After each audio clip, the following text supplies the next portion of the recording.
Selamat sore semuanya, Pak Dwi dan teman-teman. Perkenalkan nama saya Syahneke Syahrianto dari kelas 11 8 absen 21 dan hari ini saya akan ngebahas salah satu suku di Indonesia yaitu suku Rote. Nah, suku Rote ini diketahui bahwa berasal dari memang aslinya itu memang dari Pulau Rote di mana beberapa penduduknya ada yang mendiami Kupang dan ada juga yang mendiami di pulau-pulau di sekitar Rote kayak ada Pulau Endau, Pulau Nuse, Pulau Pamana, Pulau Doo, Pulau Heliana, Pulau Landu, dan beberapa Pulau Manuk dan pulau-pulau kecil lainnya. Nah, ada beberapa ahli yang berpendapat bahwa orang Rote ini sebetulnya sebelumnya itu bermigrasi dari Pulau Seram di Maluku. Dan sekarang jumlah populasinya itu bisa mencapai kurang lebih 88.000. Nah, untuk menambah sumber, saya memasukkan video dari CNN Indonesia yang ada di YouTube berjudul Filosofi Lontar Rote, bisa dicari di YouTube. Video ini tuh isinya tentang kebudayaan di Rote, ada bahasanya di Rote, kehidupan di sana gimana, pokoknya tentang Pulau Rote deh. Nah, ini merupakan foto suku Rote pada zaman dahulu, dan ini dibandingkan dengan foto suku Rote zaman sekarang. Sekarang saya akan ngebahas 7 unsur budaya yang ada di suku Rote, mulai dari teknologi, religi, kesenian, bahasa, mata pencaharian, sistem ilmu pengetahuan, perkawinan. Nah, kita mulai dari yang pertama yaitu di teknologi yang rumah. Nah, sebenarnya tidak ada sumber khusus yang mengatakan apa namanya dari rumah khas suku Rote atau bentukannya gimana dari rumah suku Rote. Dan oleh karena itu saya mengambil beberapa sumber yang menurut saya sepertinya beberapa orang-orang suku Rote itu meninggali beberapa rumah yang memang eh, ada yang dari rumah buatan dari suku lain atau mungkin salah satunya yang ada di gambar ini. Makanya rumah suku Rote ini saya tidak masukkan namanya, bisa ada keliruan. Nah, yang diketahui bahwa rumah suku orang Rote itu halamannya luas dan asri. Kalau dilihat dari foto, di sekitar rumah itu banyak pohon dan halamannya tentu terlihat luas. Lalu biasanya itu digunakan untuk tempat berkumpul para kerabat atau juga bisa digunakan untuk bermusyawarah dan menyelesaikan masalah-masalah sosial kemasyarakatan. Nah, bentuk rumahnya itu karena memang tadi dibilang tidak ada sumber yang jelas untuk mengatakan langsung gimana bentukannya. Jadi ada yang bilang bahwa rumah itu sebetulnya rumah panggung dan ada juga yang bilang bahwa rumah Sukorote itu adalah rumah yang beralaskan tanah. Nah, untuk dinding rumahnya sendiri itu menggunakan batang daun pohon, bukan tembok. Dan untuk atapnya sendiri itu bukan menggunakan besi atau paku, tapi menggunakan daun lontar. Nah, untuk ada terlihat beberapa hiasan-hiasan rumah, ada alat musik yang digantung di atap rumah, ada tanduk domba yang digantung di salah satu sisi ruangan, ada tanduk rusa yang ditempel di salah satu tiang rumah. Nah, ini tuh biasanya tanduk-tanduk ini tuh merupakan bentuk hiasan dari hasil penyembelihan. Atau juga mungkin di beberapa rumah diketahui bahwa ada beberapa rumah yang ikut memanjang tanduk kerbau.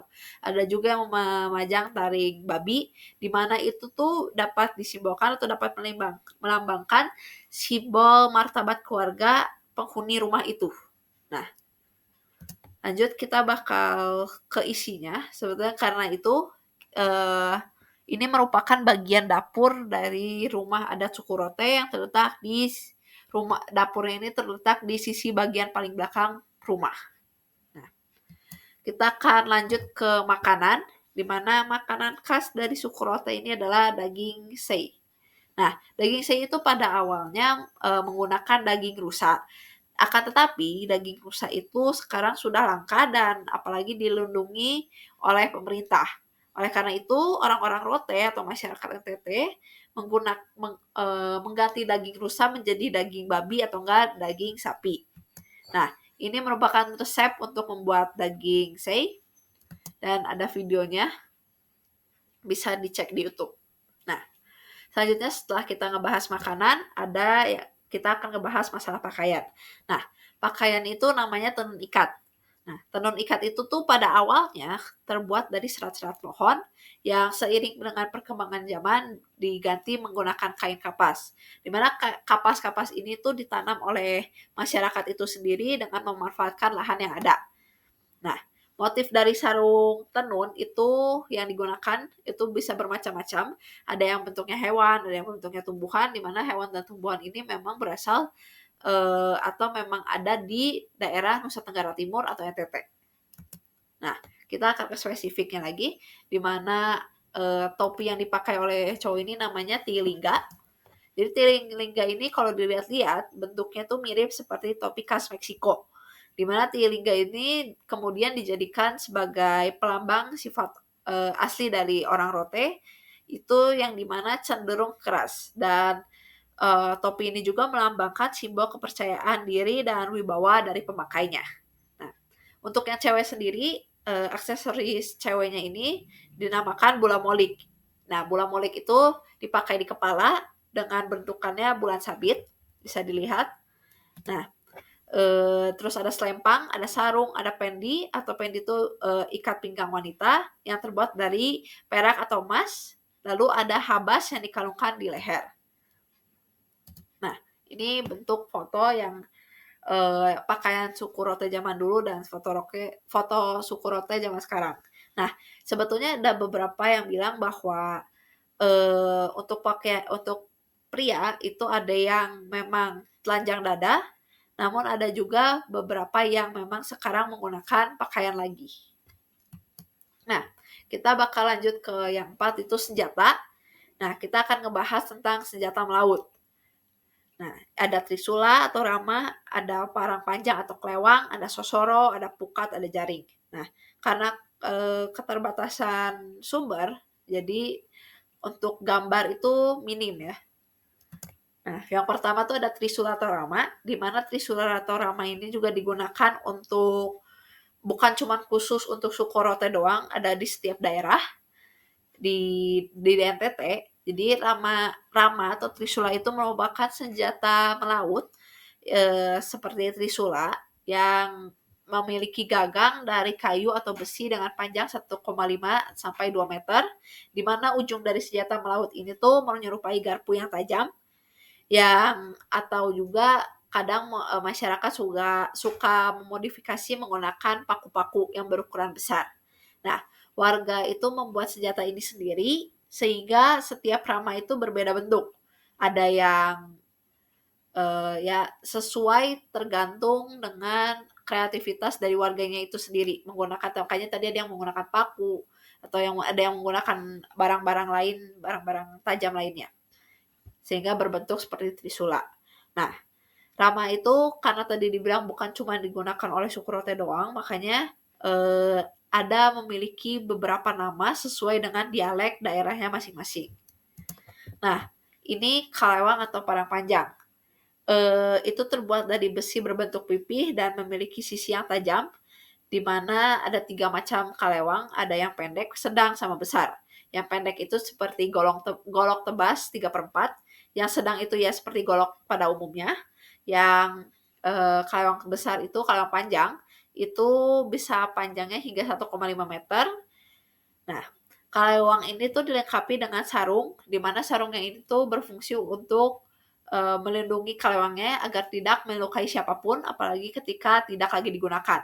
Nah, sarung dari kalewang ini dibuat dari daun pohon lontar atau bisa juga dengan tuak.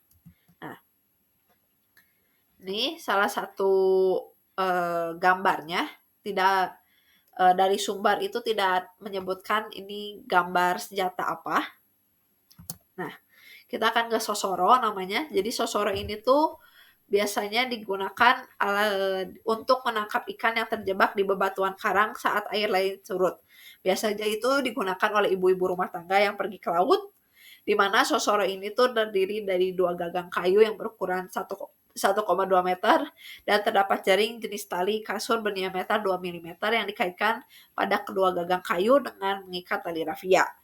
Nah, selanjutnya ada pukat, di mana pukat itu biasanya digunakan oleh nelayan, dan pukat ini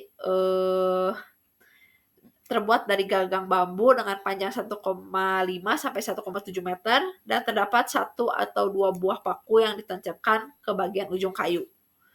Nah, selanjutnya itu ada senjata, bukan senjata melaut tapi namanya ada kampak.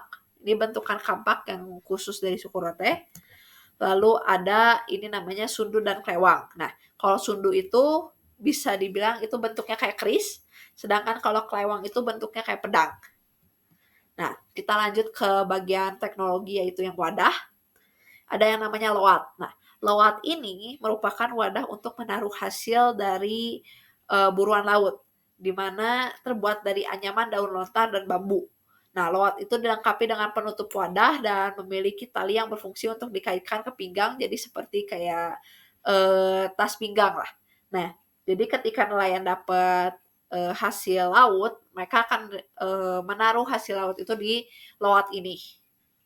Nah, selanjutnya ada wadah yang dinamakan gerabah. Ini ada gerabah yang sedang dikerjakan, terus gerabah ini tuh yang udah jadi, udah berbentuk gitu, akan dibakar di kayu yang dibentuknya kerucut. Nah, ini memang gambarnya kalau dilihat-lihat memang hitam putih, karena memang kayak dari jurnalnya memang hitam putih. Jadi ini ada apone, terus ada alat pembuatan gerabah atau pembantu pembuat gerabah, ada alu atau hanu, ada bana, ada tobe, ada fatu nonai, ada heke atau neke, ada bingan atau suti, ada fatu. Nah, selanjutnya kita bakal ngebahas salah satu unsur kebudayaan, yaitu di bagian religi. Nah, kita bakal ngebahas tentang agama khas di suku Rote. Nah, agama khas suku Rote itu banyak orang Rote sekarang tuh udah memeluk agama Protestan, Katolik, dan Islam. Nah, tapi sebenarnya ada beberapa yang bilang bahwa agama asli dari orang Rote itu adalah halaik, di mana di dalam ini tuh ada konsep kehidupan akan alam gaib, di mana orang-orang Rote itu percaya akan adanya dewa. Misalnya ada dewa Nutubek, itu kalau di Indonesia itu mungkin dewa untuk pertanian.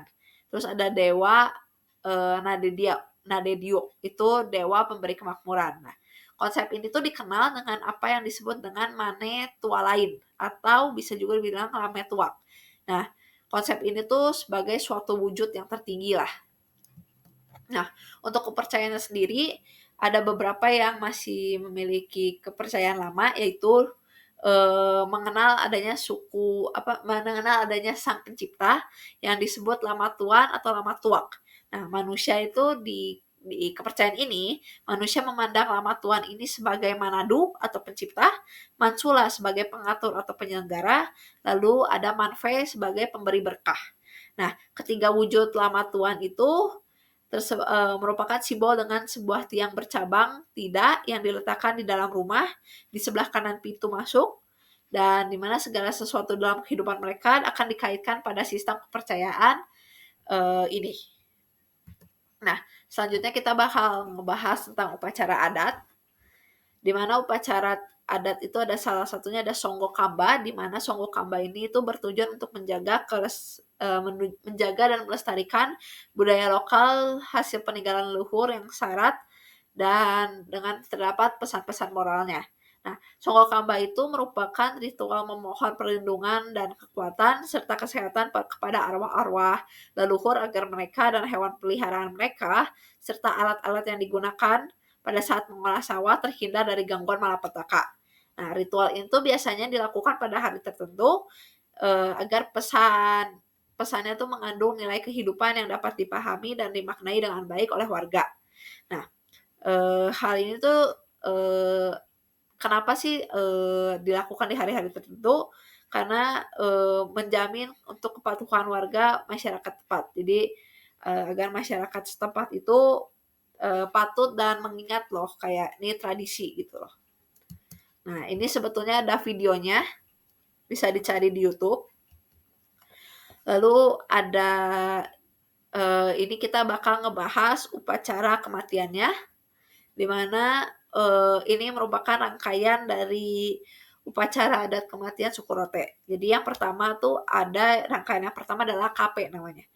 itu tuh dilakukan untuk pada saat waktu sebelum dan sesudah penguburan yang akan disajikan berbagai masakan yang diperuntukkan bagi bekal penghapus dosa yang meninggal dunia dan diberikan kepada pelayat. Nah, upacara itu kayak membersihkan dosa atau sili dosa dilakukan dengan lakapeno atau mencuci rambut dengan santan kelapa, di mana pelayat itu juga menari ke balai diiringi gong, gendang, tandak atau gong atau gendang, terus bersama diikuti dengan pria dan wanita, tua dan muda, tidak melihat status. Nah, ini ada videonya di YouTube.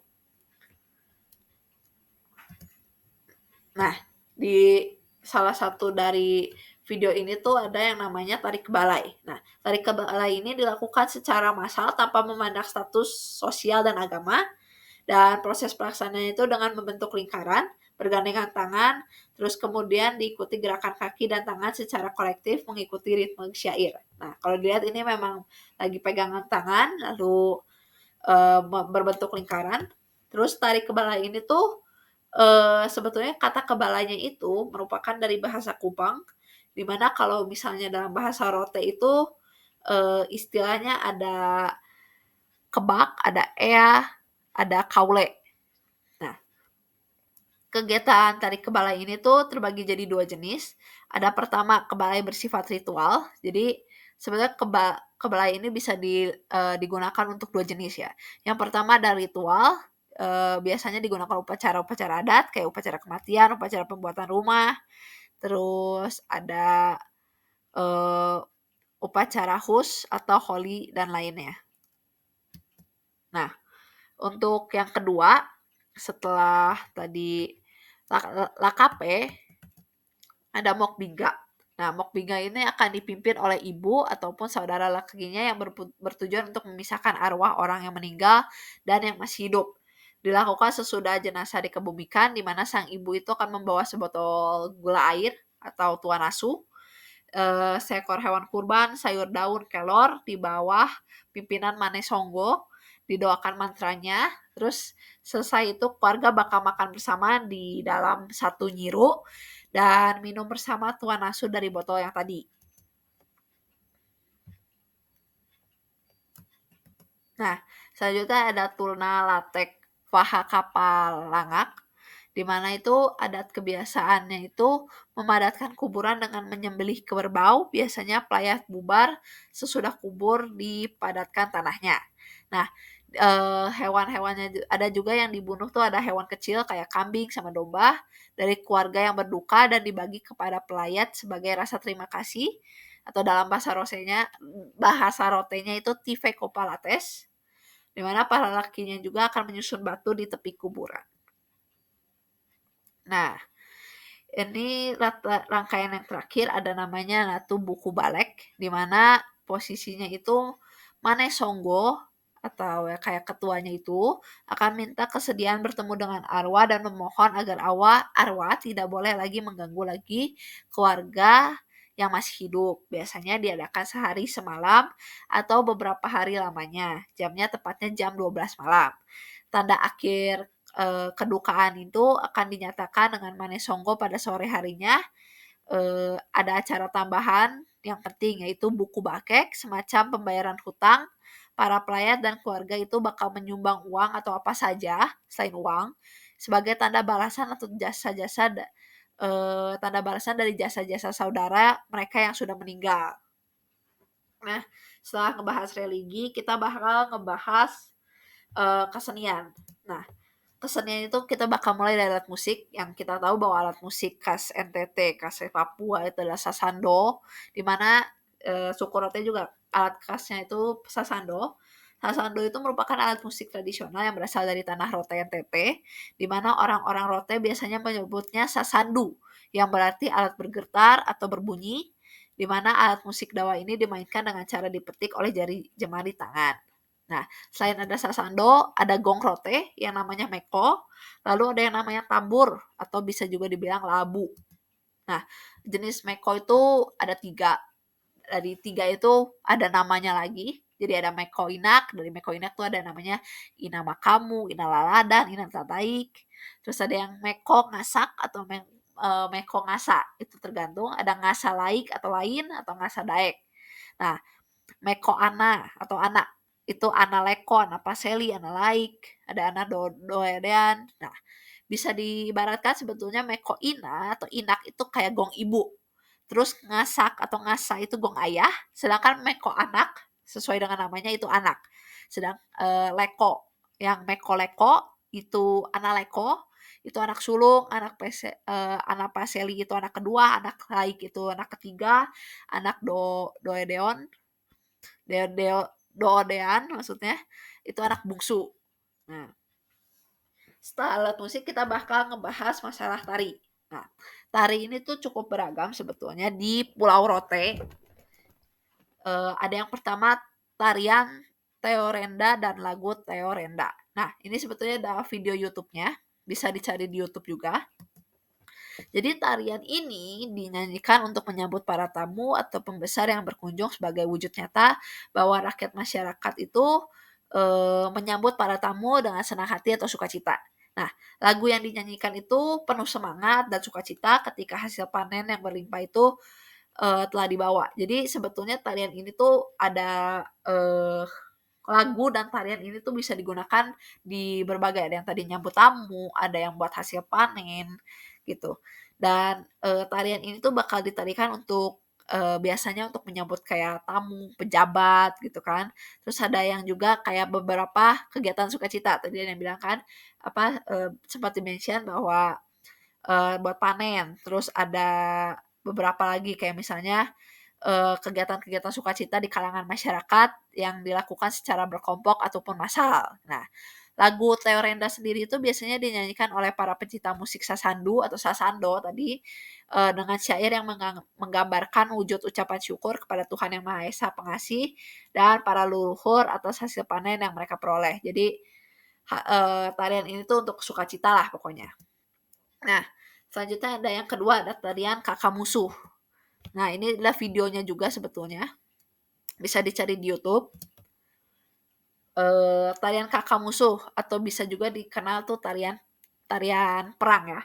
Tarian itu menggambarkan kesiapan dulunya itu apa kayak menggambarkan kesiapan para prajurit dalam menghadapi musuh. Nah, dipakai sebagai tarian pengiring pasukan ke medan perang dulunya. Nah, tarian itu diciptakan oleh seseorang panglima tradisional dari kerajaan Ti bernama Naileng Sangu pada abad 17 yang silamnya. Oleh karena itu, di masa itu kerajaan Ti menghadapi perang dari beberapa kerajaan di Rote, yakni kerajaan Deka, Termanuk, dan Keka. Dan ini tuh berakibatnya ada adu domba oleh kolonial Belanda. Nah, manfaat yang sekarang itu ada menyambut apa ya, tarian ini tuh untuk sekarang, kan kalau dulunya itu kayak tarian pengiring pasukan perang tuh. Nah, kalau sekarang itu biasanya digunakan untuk menyambut pembesar yang berkunjung ke daerah Rote dan juga dipakai pada acara-acara Rote lainnya, itu upacara kematian, upacara pesta perkawinan, ada peserta kayak rumah-rumah baru dan acara adat lainnya. Nah, yang ketiga ada tarian Taya Benuk. Ini ada videonya juga, bisa dicari di YouTube banyak. Nah, ini tuh biasanya digelarkan pada acara adat seperti upacara perkawinan adat atau pernikahan. Nah, ada peminangan biasanya juga menggunakan ini, ada pelantikan tokoh adat, ada pesta rumah baru dan sebagainya. Nah, yang keempat ada tarian dan lagu Ovalangga. Nah, tarian ini tuh merupakan tarian gerapan baru. Ini ada videonya juga. Nah, mungkin apa ya? Ovalangga itu berasal dari dari kata ovak yang berarti perahu atau kapal, dan langga itu berasal dari kata kepala. Nah, lagu Ovalangga sendiri itu diciptakannya tahun 1945 di Rote, tepatnya di pelabuhan Pantai Baru pada masa penjajahan Jepang.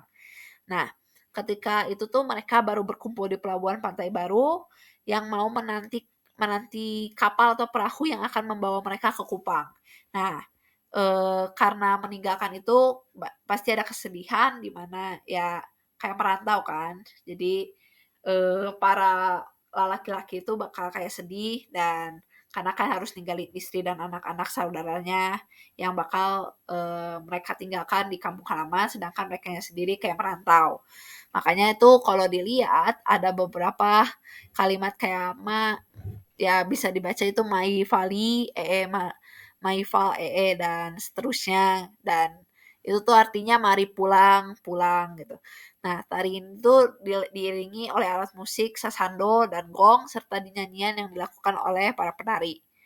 Nah, kalau masalah latar belakangnya atau sejarahnya itu tarian ini tuh mengisahkan kenangan pahit yang dimana tentara Jepang yang menguasai Pulau Rote pada saat itu pada tahun 1942, di mana kaum laki-laki itu dipaksa berlayar ke Kupang. Tadi kan dipaksa untuk ke Kupang untuk kerja paksa, dan mereka itu sedih untuk meninggalkan istri dan anak-anaknya dan saudara-saudaranya di kampung halamannya. Nah, ini ada videonya. Mereka menggunakan selendang gitu, jadi kayak ini. Nah, selanjutnya ada tari Voti Lalendo. Nah, Voti ini sering ditampilkan di berbagai acara kayak penyambutan tamu penting, ada pernikahan, memeriahkan pertunjukan seni, dan lain-lain. Nah, dulunya itu digunakan untuk menyambut kedatangan para prajurit yang pulang dari medan perang, atau enggak dulu tuh Voti Lalendo ini digunakan untuk menyambut tamu penting atau tamu kehormatan yang datang ke sana.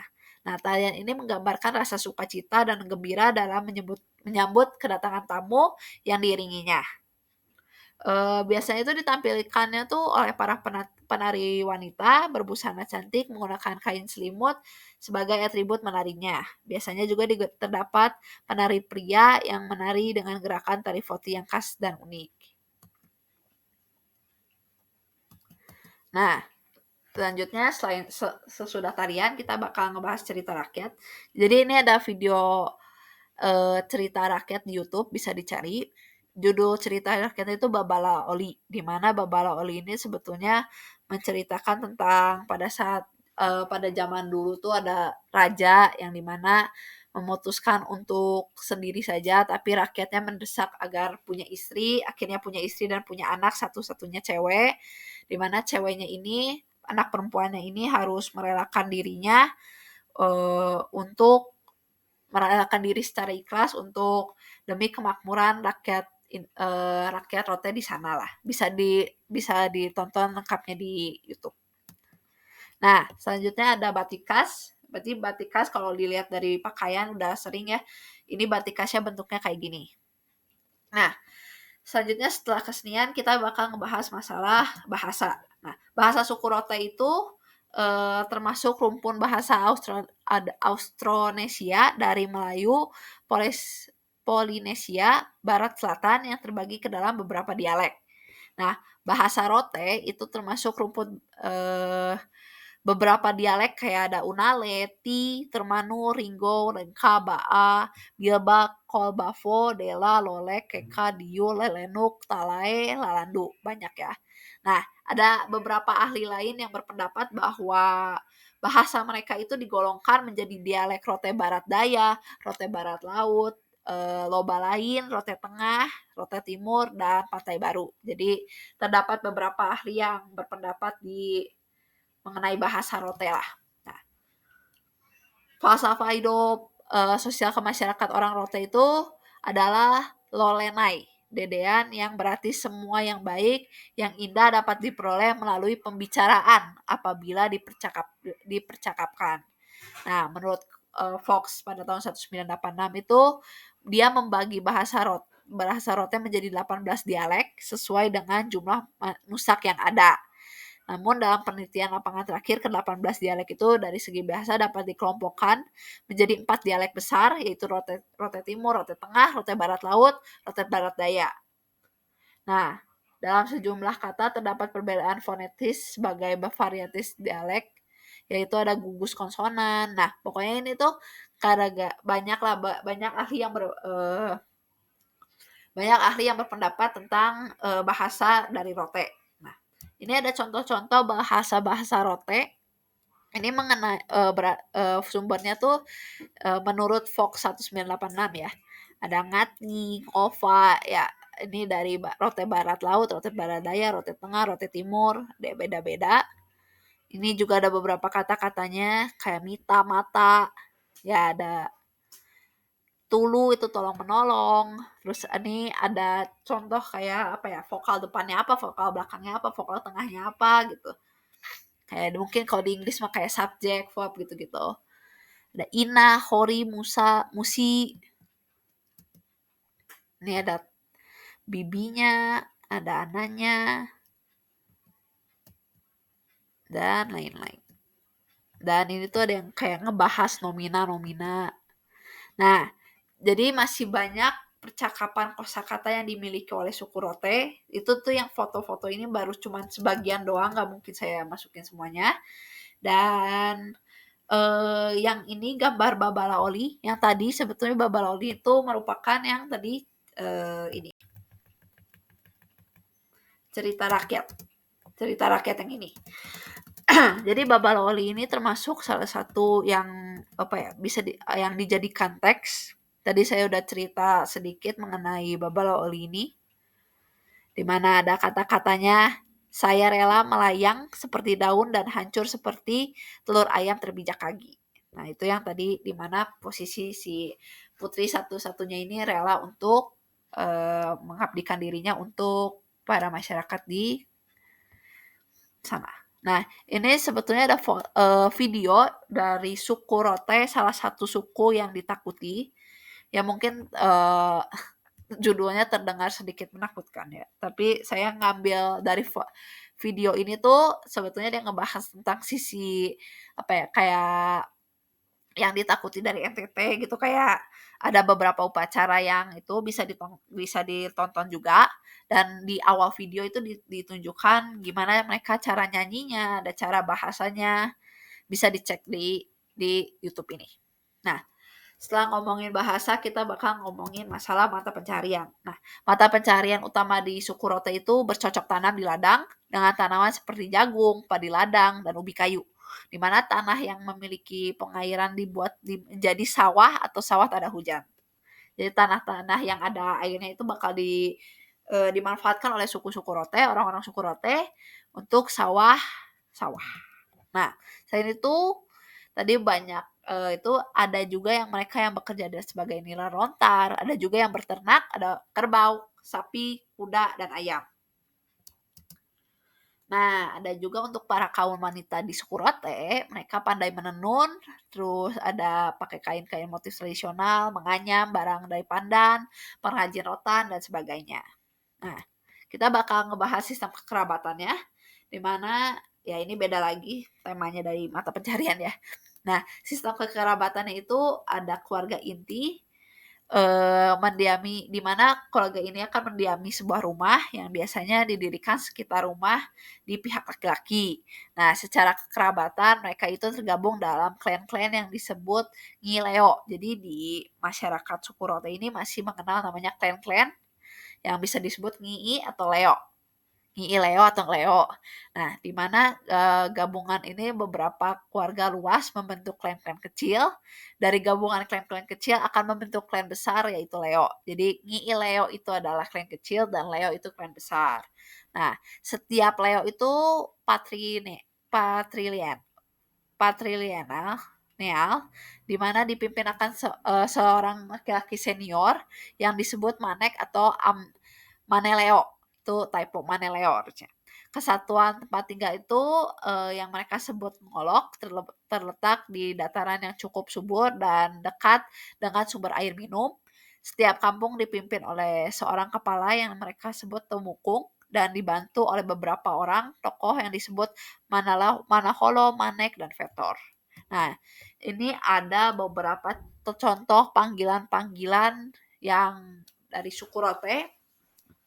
Ada papa, ama, mama, ada ama, ina, ari, ama, ya bisa dibaca sendiri. Ini. Nah, selanjutnya untuk sistem kekerabat itu ada hukum waris, di mana ada hukum waris di mana anak perempuan itu tidak dapat warisan sama sekali, di mana anak perempuan itu hanya mendapat bagian yang disebut lepakai, di mana Lepaka ini tuh terdiri atas Kakaluak, Tua Boboik, dan Deta Masik, di mana Lepakai adalah sejenis hibah. Nah, anak laki-laki itu biasanya berhak atas harta usaha Gonogini lah. Nah, bila tidak ada anak laki-laki, maka harta Gonogini itu bakal diwarisi ke saudara laki ayahnya, dan bila orang tuanya telah meninggal dan anak perempuannya telah kawin, tidak berhaknya anak perempuan atas warisan ayah itu, karena menurut adat harta seseorang tidak boleh dibawa ke suku lain waktu kawin. Nah, setelah ngebahas sistem kekerabatan, kita bakal ngebahas unsur kebudayaan dari suku Rote yang lain, itu sistem ilmu pengetahuan. Mungkin kalian tadi udah dengar beberapa dari yang sebelumnya, banyak upacara adat yang menggunakan sistem hewan-hewan ternak sebagai kayak disembelih lah, sebagai kayak bentuk syukur dan lain-lain. Nah, jadi masyarakat Rote itu sangat memanfaatkan hewan ternak di sana, kayak ada sapi, kambing, babi, ternak unggas, terus ada yang lain-lain lah. Nah, itu tuh di mana hewan ternak itu memiliki nilai ekonomis yang berperan penting dalam upacara adat, yang itu tadi ada upacara perkawinan, terus ada yang kematian juga ada kedukaan kan, pemenuhan kebutuhan akan protein. Jadi bagi masyarakat Rote, hewan ternak itu berperan sebagai penentu status sosial, di mana masyarakat akan gengsi gitu. Sehingga tuh kayak semua orang di sana akan berlomba-lomba untuk memelihara hewan ternak sebanyak-banyaknya. Nah, hewan-hewan yang dipersembahkan di upacara-upacara adat gitu, itu juga memiliki arti, di mana hewan yang dibunuh dianggap sebagai simbol atau lambang dewa dan leluhur. Dalam hal ini dipercaya bahwa dewa atau sesembahan yang mereka percaya mengambil hidup binatang tersebut secara simbolik lewat darah dan nafas. Jadi mereka sangat kayak menghargai dan sangat memanfaatkan juga hewan ternak yang ada di sana. Nah, selanjutnya tanaman lontar. Mungkin tadi juga ada beberapa yang sangat dibahas tentang ini menggunakan tanaman lontar, atap dari tanaman lontar, mungkin sarung dari senjata juga dari lontar. Nah, mata pencahariannya juga nira lontar. Nah, jadi tanaman lontar itu sering disebut sebagai pohon kehidupan bagi orang Rote. Di mana Rote itu bahkan punya nama lain, itu Nusa Lontar. Nah, meski sebetulnya tanaman ini tuh bisa ditemukan di bagian NTT, kayak Pulau Timor, Pulau Sabu, Rote dapat digunakan tanaman lontar ini tuh banyak digunakan di Pulau NTT lah pokoknya. Bisa menggunakan sandang, papan, pangan dipakai semua. Kayak contohnya daun. Daun itu bisa sebagai media penulis, bahan kerajinan semacam kipas, tikar, topi, aneka keranjang, tenunan, dan alat musik.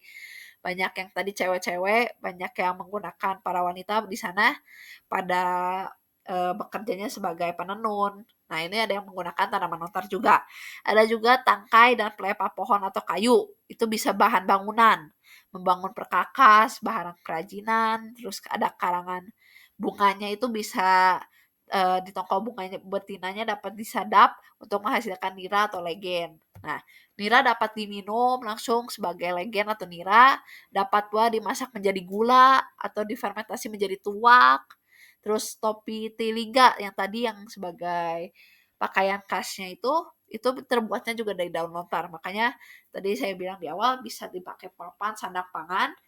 Bahkan sampai gara-gara ini banyak yang bilang orang Rote sejak dia lahir tidak dikasih susu, tapi langsung dikasih gula air hasil lontar. Terang tokoh masyarakat adat Rote Archimedes Mole. Nah, ini ada videonya tentang di mana sih kayak dari net, di mana kayak pulau orang-orang suku Rote itu sangat memanfaatkan yang namanya tanaman lontar atau nila lontar ini.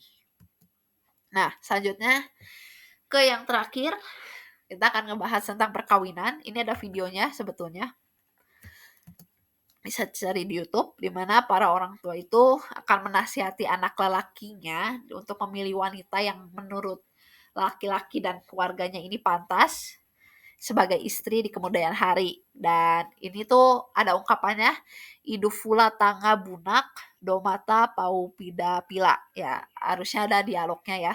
Itu tuh artinya melambangkan kecantikan seorang wanita, di mana itu harus berhidung putih, berkulit terang, rambut seperti mayang padi, dan betis seperti telur burung. Telur berung. Nah, gadis yang dipilih pun harus pintar menenun sarung sebagai lambang kemampuan berumah tangga, mengurus diri yang tercermin di dalam ungkapan lima boa neveo dobiti boa manu tolok, yang dia juga harus memiliki sifat sosial terhadap semua, pandai menghemat, pokoknya yang baik-baik deh. Pokoknya si ceweknya itu harus menurut kriteria cowoknya tuh paling oke. Nah, pria rote tuh pokoknya harus hati-hati deh milih wanita gitu. Jadi yang buat dijadiin istri. Makanya ada istilah ya ini ada Tuititino, Sao Mama Tete, terus ada Tusunga Duduana, Sao Sangga Safik, Foana Tea Baengilio, Ba Anak Kula Huba Babonge. Ya, terusnya ada dialeknya ya. Ini tuh pokoknya memiliki arti kawin selidiki baik-baik, kawin harus diteliti, kawin harus mencari pikiran yang sama, kawin untuk menyatukan hati agar dapat mempersilahkan siri kepada kerabat dan handai tolan atau bentuk jamak dari teman atau kawan. Nah, jadi ada beberapa syarat-syarat dari perkawinan adat itu. Jadi dalam adat Cukurote, maksud dan tujuan dari pihak laki-laki tidak dapat mengutarakan maksudnya untuk menikahi wanita yang dimaksud secara langsung kepada orang tua wanita. Jadi laki-laki itu harus melalui perantara yang disebut jubir. Dalam kesempatan pertemuan antara jubir dan pihak laki-laki dan perempuan, disitulah terjadi perundingan yang berkaitan dengan syarat-syarat yang harus dipenuhi agar laki-laki tersebut bisa mengawini wanita yang dimaksud. Pada umumnya itu syarat-syaratnya ini, ada took, baik, air susu, sirih pinang, belis. Ya, itu ada penghargaan untuk saudara laki-laki dari ibu, penghargaan untuk opa, penghargaan untuk ibu, makanan adat sebagai simbol pemersatu, ada mas kawin perempuan. Jadi setelah laki-laki nentuin calon istri yang mungkin wanita ini cocok bagi saya gitu misalnya. Nah, itu nggak akan bisa langsung kayak keluarga cewek langsung kayak saya pengen nikahin gitu, nggak bisa. Jadi harus ada perantaranya atau yang disebut jubir. Nah, ini ada susunan acara pernikahan. Yang pertama tuh ada pranikah atau tahap perkenalan, di mana tahap pranikah ini merupakan tahap yang biasanya dipakai oleh pihak laki-laki untuk melakukan pendekatan ke perempuan atau cari muka lah namanya lainnya. Terus yang kedua ada meminang, ada namanya membotik itu tuh artinya. Ini tuh bahwa tanda seorang laki-laki sudah mendapatkan restu dari orang tua atau pihak pihak keluarga dari perempuan, yang dimana tahap ini biasanya laki-laki akan mengajukan niat untuk melamar perempuan. Biasanya pihak lelaki akan datang melamar atau meminang datang dengan membawa 5 atau sampai 7 orang yang harus ganjil. Harus ganjil, nggak boleh genap. Nah, ini ada foto ketika itu ada beberapa tari-tari yang digunakan. Terus ya pokoknya ini ada videonya, ada gambarnya saat peminangan. Nah, ini peminangan atau botik. Jadi diawali dengan membawa botik atau tempat sirih pinang di pagi hari oleh TI atau bibi dari pihak laki-laki ke rumah pihak perempuan. TI menunggu hingga gadis yang akan dipinang bangun atau endau-endau namanya. Terus kemudian orang tua gadis akan menyapa Aumai Sangga Beibara, hai, atau saya datang mencari tenaga kerja. Dan jika disetujui dijawab oleh keluarga perempuan, velasik alamai atau silakan orang tua datang. Pada tahap peminangan ini tuh pihak laki-laki mengumpulkan seluruh keluarganya sebagai keluarga penerima perempuan. Ada Bapak Theo, ada Mama Theo, dan keluarga pemberian perempuan Baik Hook, Tok Hook. Nah, selanjutnya ada tahapan terang kampung. Terang kampung. Terang kampung ini tuh sebuah cara atau kebiasaan orang Rote, pihak laki-laki mengumpulkan keluarganya untuk membicarakan biaya pernikahan sekaligus biaya belis atau mahar. Nah, pengumpulan belis. Nah, mungkin kayak belis itu apa sih? Nah, belis itu uang mahar pernikahan sebagai simbol bahwa seorang perempuan telah dibeli secara sah oleh seorang laki-laki. Jadi belis itu biasanya bisa berupa uang, bisa emas, atau bahkan binatang-binatang yang ada. Atau enggak mungkin juga kadang suka diberikan pakaian adat. Nah, belis sendiri itu tergantung oleh pihak perempuan dan keluarganya.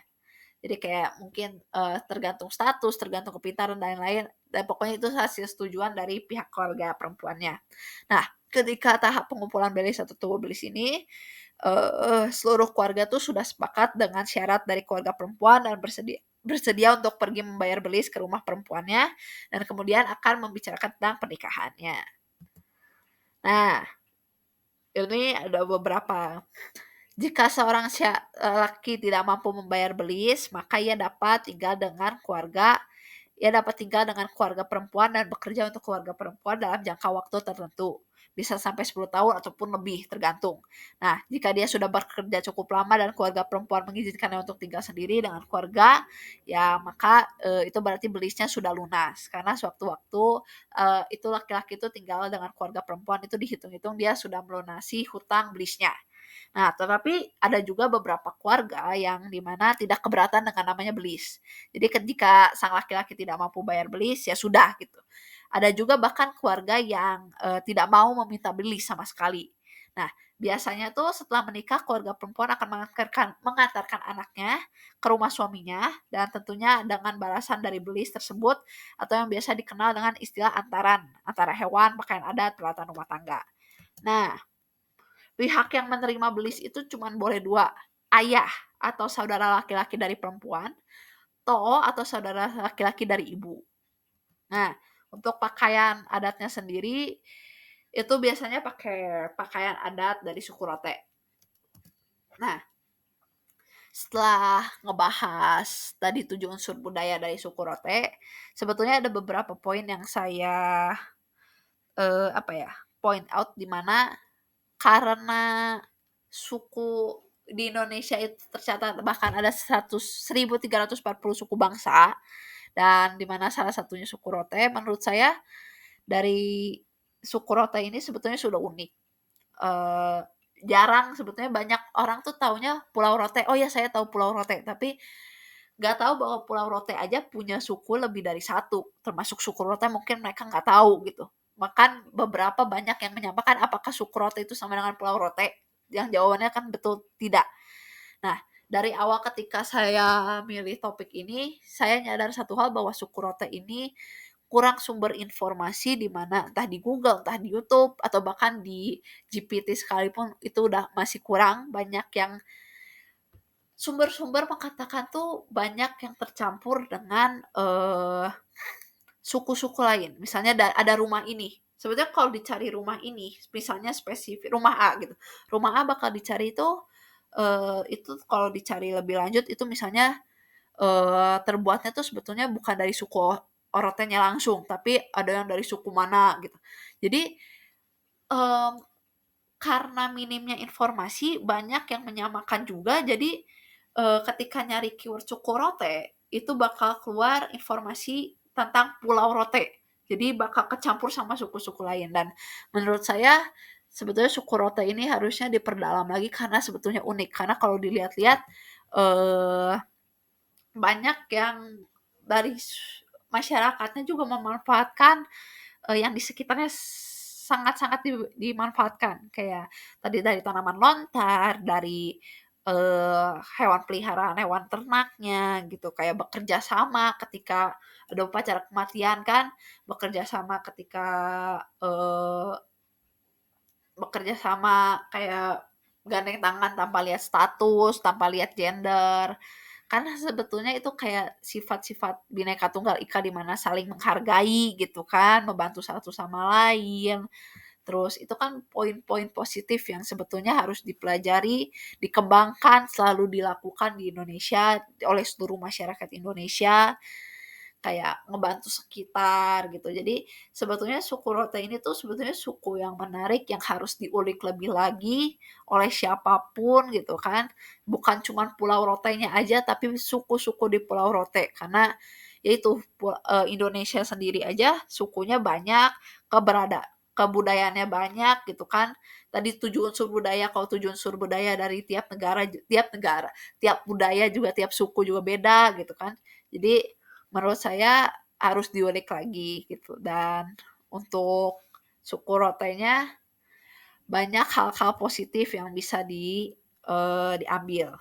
Nah, ini beberapa Sumber-sumber ini tuh baru sebagian kecil saya masukin, yang saya udah ngulik banyak, udah YouTube semua saya udah cari, terus Google banyak yang cari, makanya mungkin karena keterbatasan sumber ada beberapa dari, materi yang saya sampaikan ada beberapa yang tercampur dengan Pulau Rote, dan ada beberapa sumber yang bilang bahwa memang, suku Rote itu memang, pakai, apa ya, budaya dari Pulau Rote. Jadi, ya begitu.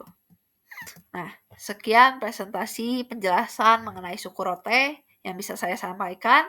Mohon maaf jika banyak kesalahan. Sekian dan terima kasih.